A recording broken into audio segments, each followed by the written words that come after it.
What is coronary heart disease? Coronary heart disease is when the blood vessels of the heart are narrowed or blocked due to various reasons, mainly due to cholesterol and calcium. What are the risk factors that lead to coronary heart disease? There are multiple risk factors which can lead to coronary heart disease. We usually classify them into two categories. The first category are the so-called modifiable risk factors, and the second are the non-modifiable risk factors. To name them, the modifiable risk factors are mainly diabetes, high blood pressure, high cholesterol, smoking, and stressful lifestyle. The non-modifiable risk factors are namely age, male gender, and importantly genetics as well. How can we detect these risk factors? The main detection is done for the so-called modifiable risk factors.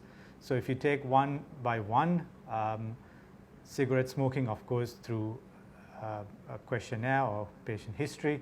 High blood pressure, we have to check, and I usually recommend that patients get their blood pressure checked, especially after the age of 30 years, that they should get their blood pressure checked regularly, maybe once in every few months. And cholesterol, we can check in the blood. There's a test called a lipid profile, which can be done in main hospitals, as well as blood sugar to detect diabetes can be done by doing a fasting blood sugar or the 3-month test called HbA1c. Stressful lifestyle, of course, can again lead to coronary heart disease,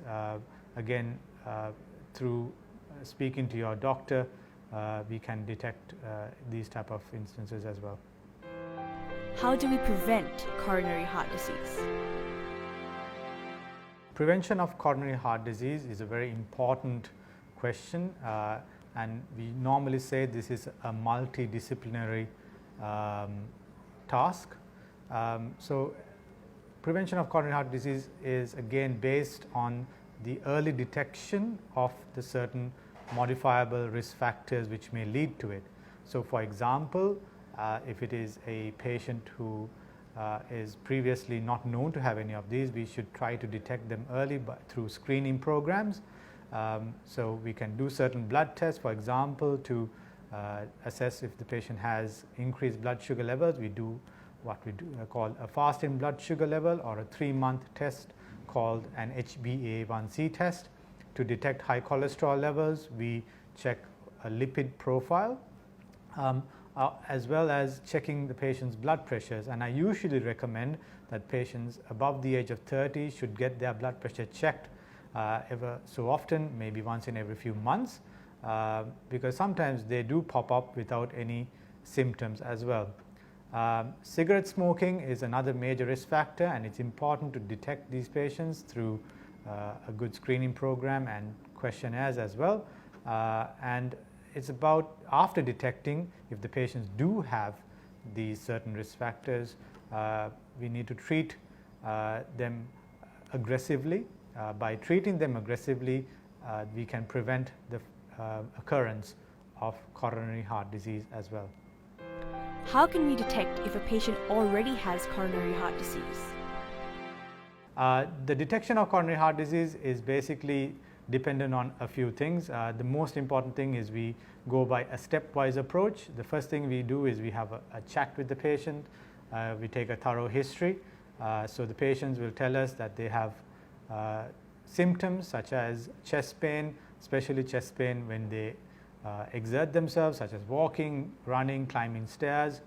After that, we do an examination, a clinical examination, where we check the blood pressure, we auscultate the heart to see if there are any sounds, and then of course we do certain investigations, certain tests. The tests again can be divided into basic investigations and more sophisticated investigations. So the basic ones will be a simple ECG, and then we move on to the more complex ones, such as a test called a 2D echocardiogram, where we can do a scan of the heart to see how the heart is functioning, to see the status of the valves.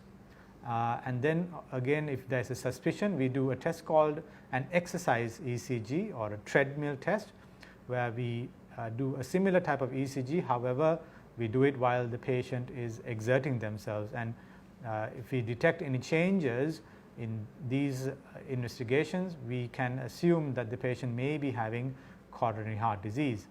If the tests do prove positive, the best way to detect if the patient has significant coronary heart disease would be to do a more invasive investigation. Options wise, there is coronary angiography as well as coronary CT angiography, which are more advanced investigations done only if necessary.